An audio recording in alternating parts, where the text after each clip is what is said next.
I believe in standing strong and following your beliefs. I am a white middle-class male, and with all of those things brings a lot of privilege to me. So I've always seen that privilege as an opportunity to change the world, to use that privilege for positive. I'm Jewish, and I sent a letter to Rabbi Rick Jacobs, who was the chief rabbi of the Union for Reform Judaism.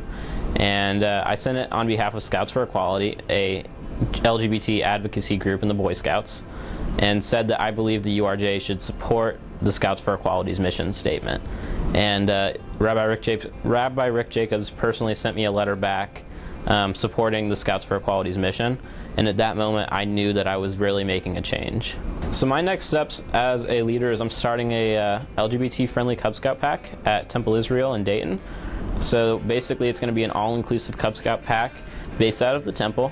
Know that every action that you take, whether how big or small it is going to make a change. So for me, starting an LGBT Cub Scout pack may seem like a small change in the world, but in the end, it's defining what it is to be inclusive, and it's defining what this community stands for.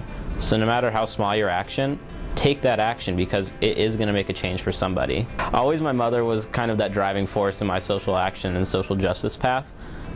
She was always huge with, we need to use our privilege for positive. We need to do whatever we can to help people who need help in whatever capacity. So just always hearing these messages from my mother was really that driving force in, knowing exactly what I need to do in this world. Clearly there's people in this world that are being treated poorly, and if we all just take a look at that, I think it's really easy to identify who needs help and how we can help them. So I want to thank my parents just for shaping who I am today and supporting all of my social action missions.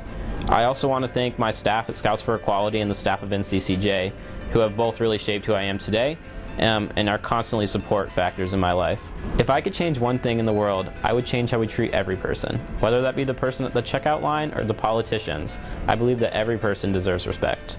I want my legacy to be a long-lasting legacy, one where people look back and think that I really did some amazing things in this world. I want people to look at me and say, yes, that kid was sitting on the right side of history.